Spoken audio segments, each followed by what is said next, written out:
MCR Pure Cotton Club, formals and casual shirts. அசலானது ஸ்பெஷலானது குலாஸ் நாட்டு சர்க்கரை.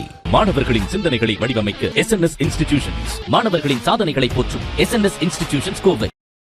எடப்பாடி பழனிசாமியை பொறுத்த வரைக்கும் இந்த நீக்கத்தின் மூலமாக என்ன உணர்த்துகிறார்? அதற்கு நான் உடன்பட மாட்டேன். கட்சி தோத்தாலும் பரவாயில்ல, ஒன்றுபடுத்துதல் என்பது என்னுடைய முடிவு இல்லை. கட்சி தோத்தாலும் பரவாயில்லன்னு நினைப்பாருங்களா? ஆமா, அப்படிதான் நினைக்கிறார். அவர் பண்ண தவறே அவருக்கு முதலமைச்சர் வேட்பாளர் வாய்ப்பு வந்தது. அன்றைக்கு அவர் துணை பொதுச் செயலர் ஆயிருந்தார்னா எடப்பாடி பழனிசாமி பொதுச் செயலர் ஆயிருக்க முடியாது, செங்கோட்டையன் பொதுச் செயலர் ஆயிருப்பாரு. அரசியல்ல இந்த விட்டு கொடுத்தால் ஒவ்வொரு நிலையிலும் நம்மை உதாசீனப்படுத்திக் கொண்டே வருவார்கள் என்பதற்கு திரு செங்கோட்டையன் அவர்கள் இன்றைக்கு உதாரணமாகிவிட்டார். அனுசரிச்சு போறவரா இருந்தாலும் கூட பொதுவெளியில செய்தியாளர் சந்திப்பு நான் நடத்துறேன்றதெல்லாம் சொல்லி அதெல்லாம் கட்சி தோத்துருங்கிற ஆதங்கத்துல நடக்கிற விஷயங்கள். அது சுயநலத்துக்காக நடத்தப்படுகிற விஷயங்கள் அல்ல. கட்சி தோத்துரும், ஆட்சிக்கு வர முடியாது அப்படிங்கிற அந்த ஆதங்கத்துல நடக்கிற விஷயங்கள்.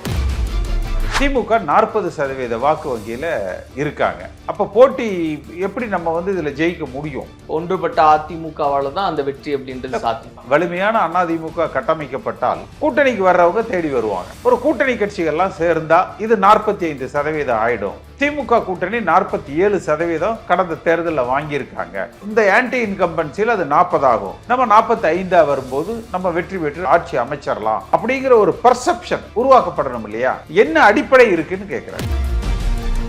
பலம் வாய்ந்த கூட்டணியை கட்டமைப்பேன், மெகா கூட்டணியை அமைப்பேன்னு சொன்னாரு. என்னாச்சு? இப்ப கூட என்ன சொன்னாரு? தமிழ்நாட்டில் பிரசித்தி பெற்ற கட்சி நம்மோடு இணைய போகிறது கூட்டணியில் இணைஞ்சிருக்கேன். தலைவனுக்கான தகுதி என்பது தான் தலைமை தாங்குகிற அந்த இயக்கம் தேர்தல்களில் வெற்றி பெற வேண்டும். 10 தேர்தல்களில் அவரால் வெற்றியை பெற்று தர முடியல. இந்த தேர்தலிலும் அவரால் வெற்றி பெற்று தர முடியும் என்கிற நம்பிக்கை இன்றைய தேதி வரைக்கும் ஏற்படுத்தப்படலை. அதற்கு உத்தரவாதம் இல்லாத தலைமை, அது உபயோகம் இல்லாத ஒரு தலைமை. கலாட்டா நேயர்களுக்கு வணக்கம். நான் சரவண ராம்குமார். இன்று நம்மோடு அதிமுகவின் முன்னாள் MP திரு KC பழனிசாமி அவர்கள் இணைஞ்சிருக்காரு. அவர்கிட்ட நிறைய விஷயங்களை பேசலாம். வணக்கம் சார். வணக்கம் சார். இப்போ நடக்கக்கூடிய நிகழ்வுகளை எல்லாம் நீங்களும் பார்த்துக்கிட்டு இருக்கீங்க. நேற்று திரு செங்கோட்டையன் அவர்கள் பத்திரிகையாளர் சந்திப்பு, இன்று அவர் அந்த பொறுப்பிலிருந்து நீக்கம் அப்படின்னு எதிரும் புதிருமாவே எல்லாம் நடக்குது அப்படின்ற மாதிரி பார்க்குறோம். இதுக்கப்புறம் இது எப்படி போகும் அப்படின்றது நிறைய பேருக்கான கேள்வியா இருக்கு. முதல்ல நீங்க எப்படி பார்க்குறீங்க சார்? எப்படி போகும்னா, வர்ற தேர்தலில் வெற்றி பெறுமா என்ற கேள்விக்குறியை நோக்கி போய்கொண்டிருக்கிறது. ஆனால் ஒரு கெடு கொடுத்துருக்காரு, 10 நாளில் அதுக்கான வேலையை தொடங்கணும். இன்னைக்கும் அதில் உறுதியாக செங்கோட்டையன் அவர்கள் பேசுகிறாரு. அப்படி சொன்னதுக்கு தான் இவர் உடனே அவரை நீக்கமெல்லாம் பண்ணியிருக்காரு இல்லையா, பொறுப்புகளில் இருந்து. அப்போ அந்த கெடுவிலையெல்லாம் அவர் அதற்கு உடன்பாடு இல்லை என்பதை தானே உணர்த்தி இருக்கிறார். ஆனாலுமே அவர் இல்ல, நாங்க கொடுத்த அந்த கெடு இன்னும் இருக்கு அப்படின்னு செங்கோட்டையன் அவர்கள். எடப்பாடி பழனிசாமியை பொறுத்த வரைக்கும் இந்த நீக்கத்தின் மூலமாக என்ன உணர்த்துகிறார்? அதற்கு நான் உடன்பட மாட்டேன். கட்சி தோத்தாலும் பரவாயில்ல, ஒன்றுபடுத்துதல் என்பது என்னுடைய முடிவு இல்லை. கட்சி தோத்தாலும் பரவாயில்லன்னு நினைப்பாருங்களா? ஆமா, அப்படித்தான் நினைக்கிறாரு. ஆமாங்க, எவ்வளவு பெரிய ஒரு கட்சி தோக்கணும்னு யாரு சொல்ற காரணமே என்ன? கட்சி எடப்பாடி பழனிசாமி கட்டுப்பாட்டில இருந்து வெளியில போயிடக்கூடாது, தலைமைக்கு போட்டி வந்துவிடக் கூடாது, இவர்கள் இணைக்கப்படக்கூடாது, அவ்வளவுதானே. அதனால தோத்தாலும் பரவாயில்லன்ற ஒரு நிலைமைக்கு வரும். நீங்க வெற்றி பெறுவதற்கு என்ன வாய்ப்புகள் கண்ணுக்கு தெரியுது சொல்லுங்களேன் சார். இந்த அம்சங்கள் சாதகமாக இருக்கு சார், அதனால அதிமுக இந்த முறை ஜெயிச்சிரும் அப்படின்னு எதனாச்சும் சொல்லுங்களேன். எனக்கு தெரியல, உங்களுக்கு தெரிஞ்சா எனக்கு சொல்லுங்க, நான் கேட்டுக்கிறேன். இல்லை எடப்பாடி பழனிசாமிக்கு தெரிஞ்சா சொல்லட்டும், நான் கேட்டுக்கிறேன். சென்ற நாடாளுமன்ற தேர்தலில் 22% வாக்குகள் வாங்கியிருக்காரு. பாரதிய ஜனதா கட்சி ஒரு 10-12% வாக்கு வாங்கியிருக்கிறாங்க. அது தனியாக 11% சொல்றாங்க. ஆனால் சட்டமன்ற தேர்தல்னு வர்ற பொழுது அவங்க 2.5% தான் வாங்கியிருக்கிறாங்க. அப்போ எல்லாம் சேர்ந்த என்ன ஆகும்? ஒரு 25% வாக்குகள் தான் வருது. திமுக 40% வாக்கு வங்கியில இருக்காங்க. அப்ப போட்டி எப்படி நம்ம இதுல ஜெயிக்க முடியும்? ஒன்றுபட்ட அதிமுகவால தான் அந்த வெற்றி அப்படின்றது சாத்தியம். குறைந்தபட்சம் தற்போதைய பலம் கொஞ்சம் உயரும், அவ்வளவுதான். நிச்சயமா இருக்கிற வாக்கு வங்கி குறைஞ்சிராது. இன்றைக்கு இருக்கிற வாக்கு வங்கி குறையாது. 0.5%, 1%, 2%, 5% கூடலாம். அப்போ ஒன்னொன்னா அப்படியே நம்ம வந்து அடிஷன்ஸ் சேர்த்து கொண்டே வந்தால் தானே நாம் அதிமுக வெற்றி அடைந்து விடும் என்கிற பலத்தை நோக்கி பண்ண முடியும். இப்ப ஒரு ஒன்றுபட்ட அதிமுக, வலிமையான அதிமுக கட்டமைக்கப்பட்டால் கூட்டணிக்கு வர்றவங்க தேடி வருவாங்க. ஒரு 30% வாக்கு அதிமுகவுக்கு இருக்கு. எல்லோரும் இணைஞ்சதுனால அது 35% இன்றைக்கு உயர்ந்திருக்கிறது. ஒரு கூட்டணி கட்சிகள்லாம் சேர்ந்தா இது 45% ஆயிடும். திமுக கூட்டணி 47% கடந்த தேர்தலில் வாங்கியிருக்காங்க. இந்த ஆன்டி இன்கம்பன்சியில் அது 40 ஆகும். நம்ம 45 வரும்போது நம்ம வெற்றி பெற்று ஆட்சி அமைச்சரலாம் அப்படிங்கிற ஒரு பர்செப்ஷன் உருவாக்கப்படணும் இல்லையா? என்ன அடிப்படை இருக்குன்னு கேட்குறேன். காசு கொடுத்து ஒரு தலைக்கு இவ்வளவுன்னு கொடுத்து வேஷ்டி கொடுத்து சாப்பாடு போட்டு செயற்கையாக கூட்டம். இப்போ நீங்கள் எடப்பாடி பழனிசாமி வந்து மதுரையில் ஒரு மாநாடு நடத்தினார், அதிமுக மாநாடு. அந்த மாநாட்டுக்கு வந்தால் ஓட்டு போட்டிருந்தா 40 பாராளுமன்ற தொகுதியும் அதிமுக ஜெயிக்கிறோம். ஆனால் 7 தொகுதியில் டெபாசிட் போச்சு. மாநாட்டுக்கு கூட்டம் வந்தது, மாநாட்டுக்கு பயங்கர கூட்டம் வந்தது. எல்லா டிவிலையும் லைவ் போட்டு வரலாறு தெரியாத கூட்டம்னா தேர்தல் முடிவு என்னாச்சு? அப்ப எடப்பாடி பழனிசாமி போற இடத்துல கூட்டத்தை காமிச்சா ஓட்டு வராது.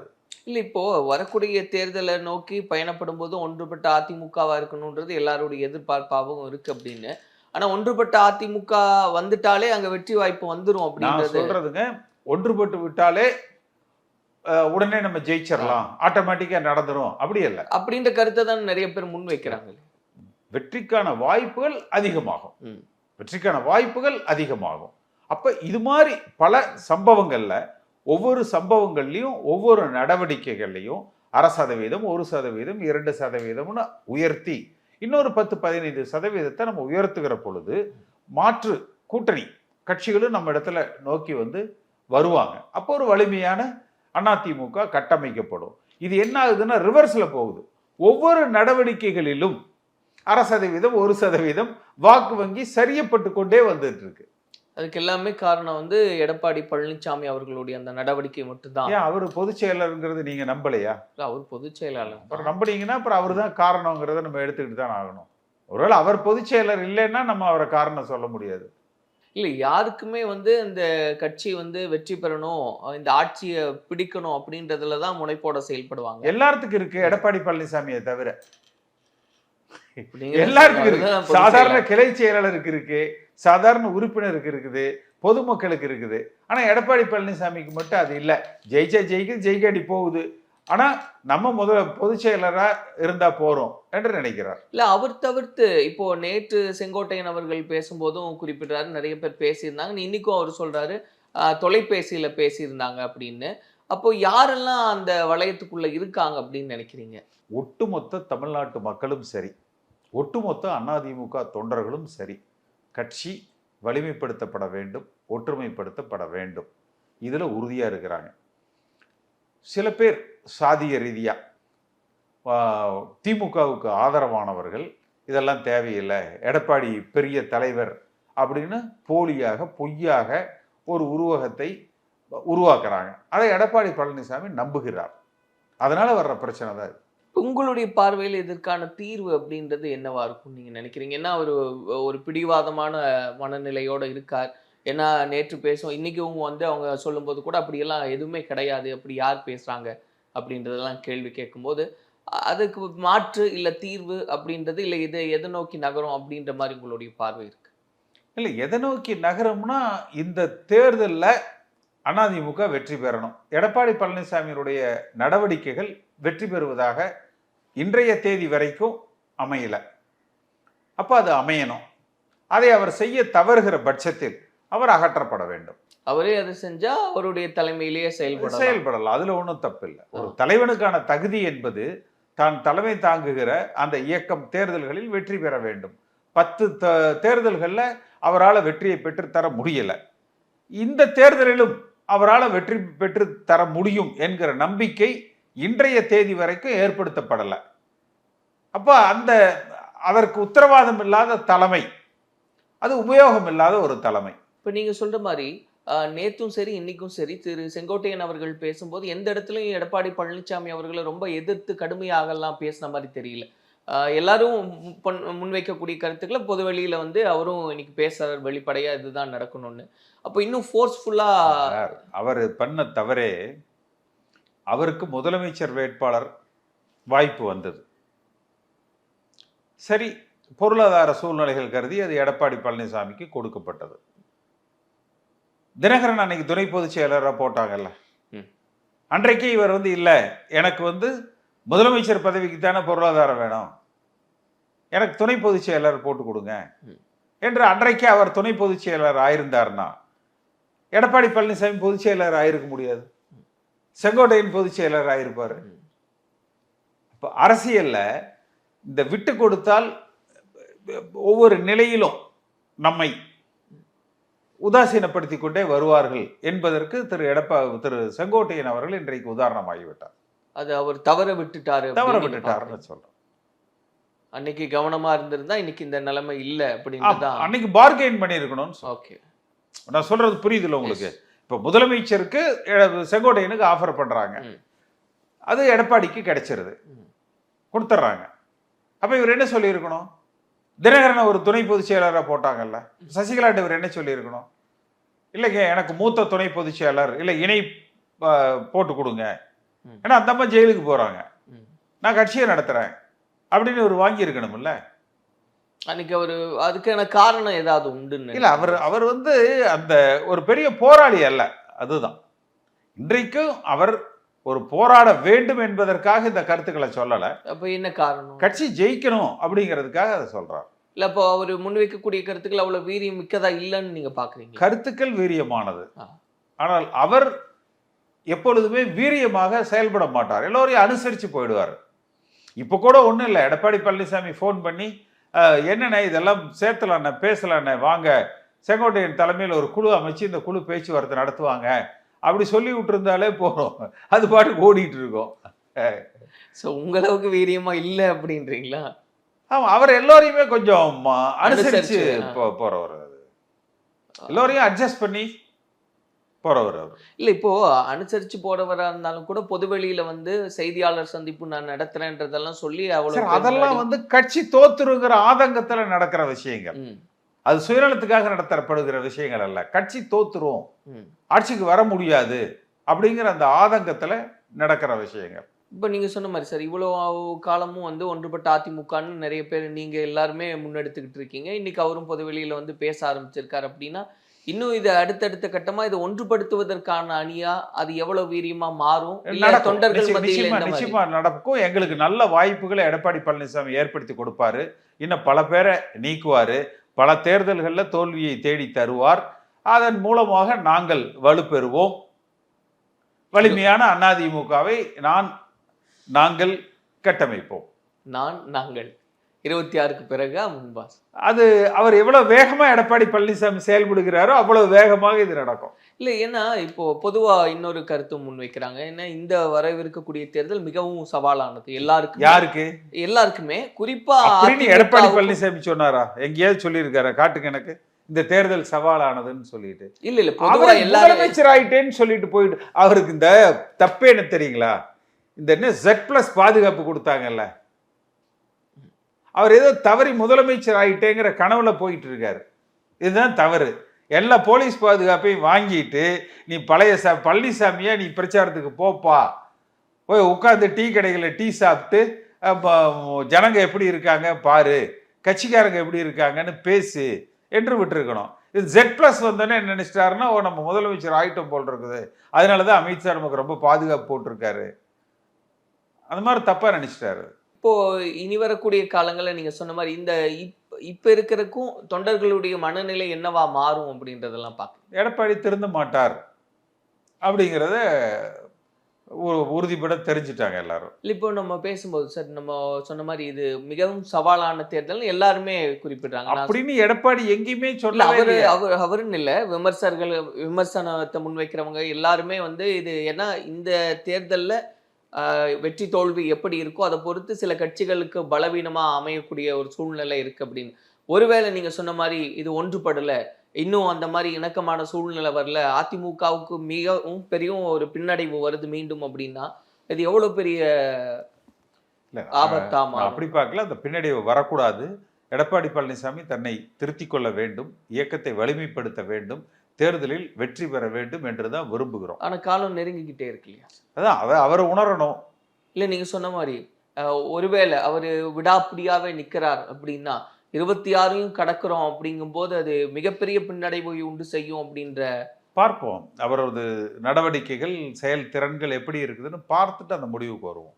இவ்வளவு நாளும் பார்த்துக்கிட்டு இருக்கீங்க. இல்லை, இன்னும் 6 மாசம் டைம் இருக்குல்ல. நீங்க தான் சொன்னீங்க இவ்வளவு நாளும் விடாப்பிடியா இருக்கிறார், இன்னும் 6 மாதம் மட்டும் உங்களுடைய பார்வையிலேயே நான் கேட்கிறேன். இல்ல, பார்ப்போம். அது இன்னும் அவர் தன்னுடைய தவறுகளை உணர்வதற்கு வாய்ப்புகள் அதிகமா இருக்கு. உணருவார் அப்படின்னு. என்ன உணர இப்போ வேண்டும். செங்கோட்டையன் அவர்கள் பேசினப்போ உடனடியாவே அந்த பொறுப்பு உணர வேண்டும் அப்படிங்கிற. இல்ல இன்னும் வலுப்படுமான்றது தான் நான் கேட்கிறேன். சரி, இப்போ செங்கோட்டையன் அவர்கள் பேசினது மாதிரி இன்னும் நிறைய பேர் எல்லாமே ஒன்று சேர்ந்து இந்த ஒன்றுபட்ட அதிமுகவுக்காக முன்னெடுக்கக்கூடிய சூழ்நிலை இல்ல காட்சிகள் அப்படின்றது இன்னும் அரங்கேறுமான்? இல்ல, பார்ப்போம். அதாவது நம்ம இதை நெகட்டிவா பார்க்க வேண்டாம். இதை வலிமைப்படுவதற்கு இனிமேலாவது ஏதோ ரைட், செங்கோட்டையன் பேசினாரு, இவர் நடவடிக்கை எடுத்துட்டாரு. இருந்தாலும் இந்த இயக்கத்தை வலுப்படுத்துகிற நடவடிக்கையில அவர் ஈடுபடுகிறாரா திரு எடப்பாடி பழனிசாமி என்று பொறுத்திருந்து பார்க்கலாம். இப்ப இது ஒரு பார்வை சார். இன்னைக்கு அதிமுக அப்படின்னு நம்ம பார்க்கவும் இங்க எல்லாருமே பேசிக்கிட்டு இருக்கிறது. இன்னொரு பக்கம் திமுக இருக்காங்க, மற்ற கட்சிகள்லாம் இருக்காங்க. அவங்களுடைய பார்வையில இது எப்படி இருக்கும், இல்ல அவங்களுக்கு இது பலத்தை கூட்டுமா, அதை எப்படி பாக்குறீங்க? இல்ல, அவங்க திமுக மீது மக்கள் கடும் அதிருப்தியில இருக்கிறாங்க. அதுக்கும் இதுக்கும் இதுக்கும் சம்பந்தம் இல்ல. அவர்கள் ஆட்சியில விட்டு அகற்ற வேண்டும் என்று நினைக்கிறார்கள். இல்ல, இவங்க தான் ஒண்ணு படலையே பேசாம அவங்களே தான் சொல்றேன். அப்படி அகற்றுவதற்கு ஒரு வயபிள் மாற்று சக்தியாக அதிமுகவை கட்டமைத்து நிர்வகித்து முன்னிறுத்த வேண்டிய பணியை எடப்பாடி பழனிசாமி செய்ய தவறுகிறார். அப்போ என்ன சந்தேகம் வருது?